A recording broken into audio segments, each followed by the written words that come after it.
नीतीश कुमार की बेचैनी बढ़ गई है और अब वो फिर से नया पैंतरा ले रहे हैं।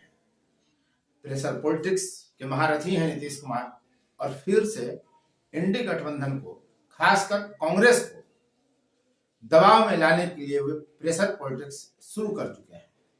क्या है पूरा माजरा, क्या है नीतीश कुमार की रणनीति और क्या चाहते हैं, क्यों बेचैन है नीतीश कुमार, इस वीडियो में हम इसी मुद्दे का विश्लेषण करेंगे। आप देख रहे हैं फोर्थ व्यूज और मैं उपेंद्र कश्यप।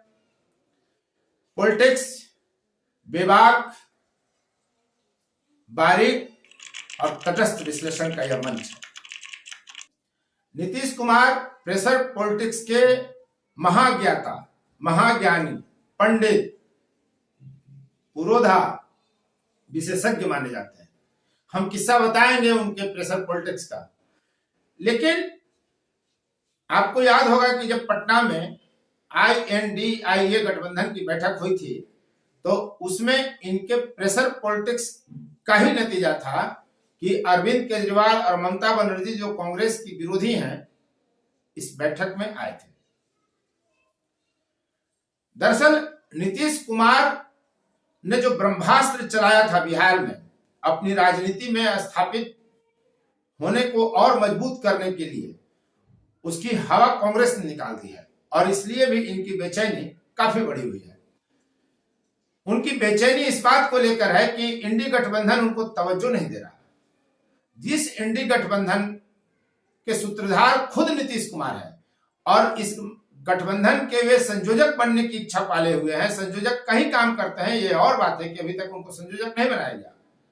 और राजनीतिक प्रेक्षकों का स्पष्ट मानना है कि कांग्रेस के हस्तक्षेप के कारण ही नीतीश कुमार संयोजक नहीं बने। हालांकि इसमें लालू प्रसाद यादव की भी राजनीति की भूमिका बताई और मानी जाती है कि वे नहीं चाहते कि नीतीश कुमार इंडी गठबंधन के संयोजक बने। हालांकि नीतीश कुमार कई बार यह कह चुके हैं कि 2025 के बिहार विधानसभा चुनाव में तेजस्वी यादव नेतृत्व करेंगे और वो मुख्यमंत्री नहीं बनेंगे। वो प्रधानमंत्री न बनने की भी बात कहते हैं। ये और बात है कि उनके दल के लोग उनको प्रायः प्रधानमंत्री के रूप में प्रस्तुत करते हैं। इंडी गठबंधन पर दबाव डालते हैं कि अगर नरेंद्र मोदी को हराना है तो उनके मुकाबले इंडी गठबंधन के पास मात्र एक चेहरा है, वह है नीतीश कुमार का, बिहार के मुख्यमंत्री का। 18 साल से बिहार में मुख्यमंत्री हैं और प्रेशर पॉलिटिक्स के कारण ही है। और अभी भी यह संभावित है कि वो प्रेशर पॉलिटिक्स के बल पे ही आगे की यात्रा करते रहेंगे। वो रणनीति क्या बना रहे हैं? पूरा मामला यह है कि नीतीश कुमार में छटपटाहट इस बात की है कि लोकसभा का चुनाव अब सर पर आ गया है और अभी तक इंडी गठबंधन, जिसके वे सूत्रधार है, जिसकी परिकल्पना उन्होंने की, जिसका प्रयास उन्होंने किया, इनको भाव नहीं दे रहा। राहुल गांधी इनके ब्रह्मास्त्र की हवा निकाल चुके हैं। जब 5 प्रदेशों में चुनाव था तो बिहार ने एक माइलस्टोन खड़ा कर दिया, जैसा कि सत्ताधारी दल कहते हैं। बिहार मॉडल क्या था? बिहार मॉडल जातिगत सर्वे कराना, उसकी रिपोर्ट प्रस्तुत करना सदन में और आरक्षण का दायरा बढ़ा देना। अब आरक्षण का जो दायरा बढ़ाया गया, केंद्र से भी उसकी मांग की जा रही है कि उस अनुसूची में डाल दें कि इस पर समीक्षा ना हो, संवैधानिक समीक्षा ना हो। दरअसल 5 प्रदेशों के चुनाव में राहुल ने अपने तमाम मंचों से यह कहा कि बिहार का यह मॉडल है, हम देश में भी लागू करना चाहते हैं। भारत में एक ही समस्या है और वह है जाति सर्वे। जब हाथी घोड़ा पालकी हम जान सकते हैं कि संख्या उसकी कितनी है, तो कौन जाति कितनी है इसकी संख्या क्यों न जाने। विभिन्न प्रदेशों में राहुल गांधी इस बात को प्रचारित करते रहे। कांग्रेस नेताओं ने अपने प्रदेशों में इसे लागू करने की बात कही। नतीजा, जो 3 प्रमुख प्रदेश हैं, मध्य प्रदेश, छत्तीसगढ़ और राजस्थान, वहां से कांग्रेस साफ हो गई। बीजेपी पूर्ण बहुमत के साथ सरकार में आती है। नीतीश कुमार का जो जातीय सर्वेक्षण और आरक्षण का जो ब्रह्मास्त्र था वो फुस हो गया। नरेंद्र मोदी बस कहते रहे कि देश में 4 ही जाति है। तो इस तरह की स्थिति बनी और अब नीतीश कुमार के सामने यह चुनौती है। राजनीतिक प्रेक्षक इस बात का विश्लेषण कर रहे हैं और मानते हैं कि जो जातिगत सर्वेक्षण हुआ बिहार में और जो आरक्षण का दायरा बढ़ाया गया, उसका लोकसभा चुनाव पर बहुत फर्क नहीं पड़ने वाला है। यानी भाजपा और नरेंद्र मोदी की मजबूती पर बहुत दुष्प्रभाव बिहार के इस आरक्षण और सर्वेक्षण का मॉडल का नहीं पड़ना है। ऐसे में नीतीश कुमार को कांग्रेस तवज्जो क्यों देगी, उनको इंडी महागठबंधन का संयोजक क्यों बनाया जाएगा, वो प्रधानमंत्री का चेहरा क्यों बनेंगे, और यही तीन उनकी इच्छा है जिसको लेकर वो छटपटा रहे हैं। उन्होंने मोदी के गढ़ में घुसकर उनके घर में जाकर मोदी हटाओ का शंखनाद करने की योजना बनाई वाराणसी में, और नतीजा वहां का कार्यक्रम उनका स्थगित हो गया। वो इसके लिए योगी सरकार, उत्तर प्रदेश सरकार को दोष ठहराते हैं। भाजपा इनका जो आरोप है उसको बहाना बताती है कि भीड़ न जुटने के कारण हटा दिया। वो बहरहाल अलग वीडियो है, उस पर हमने वीडियो फॉरवर्ड पर डाला भी था कि पूरा माजरा क्या है। अब नीतीश कुमार यह मान चुके हैं कि जब तक राष्ट्रीय स्तर पर वो खुद को प्रोजेक्ट नहीं करेंगे उनकी दाल उल नहीं गलने वाली है। उनको इंडी गठबंधन में कोई महत्वपूर्ण काम अब मिलने से रहा, इसलिए वे राष्ट्रीय स्तर पर स्थापित होने के लिए छटपटा रहे हैं। और यही कारण है कि आने वाले 29 दिसंबर को जदयू की कार्यकारिणी की बैठक दिल्ली में आयोजित की गई है। इससे पहले 2022 में सितंबर में पटना में कार्यकारिणी की बैठक हुई थी जदयू की, और अब दिल्ली में होगी। और अकेले रैली की घोषणा कर रहे हैं। जब आप सूत्रधार थे तो सिर्फ जदयू, सिर्फ नीतीश कुमार की रैली क्यों होगी दूसरे प्रदेशों में, ये बड़ा सवाल है।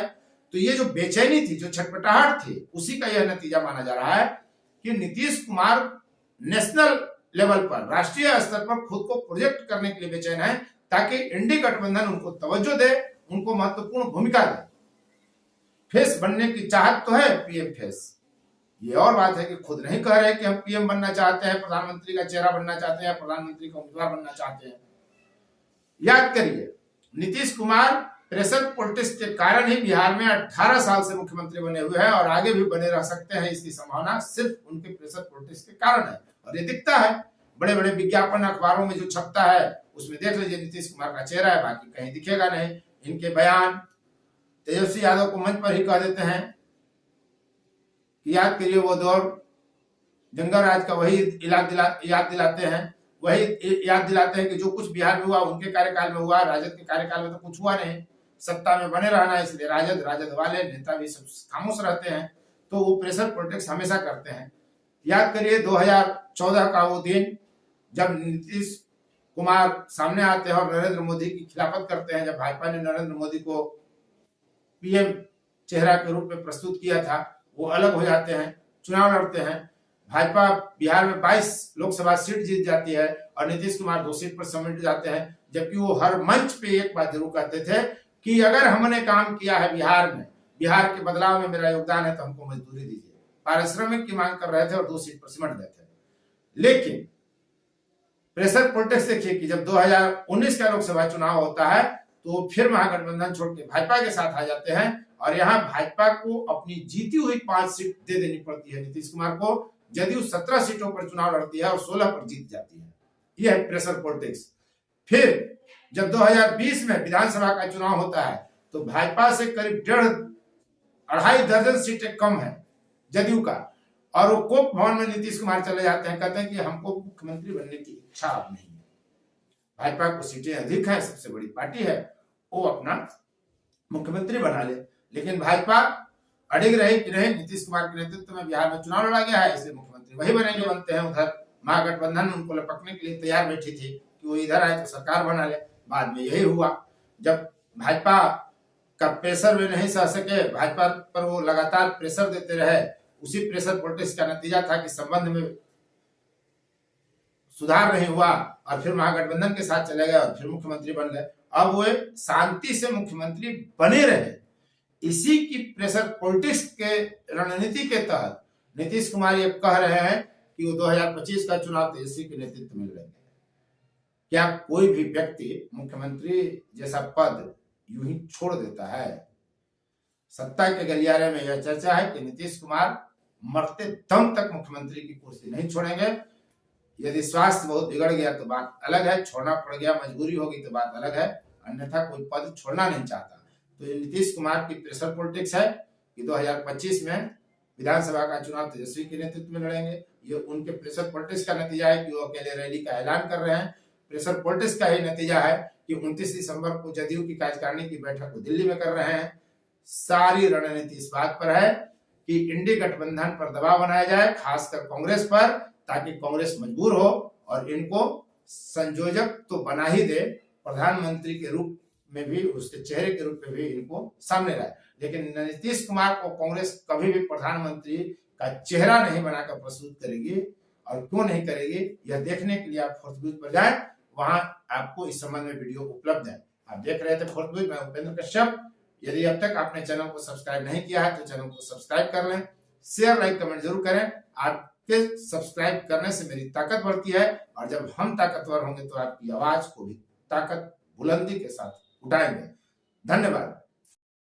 फोर्थ व्यूज, चौथा विचार, बाकी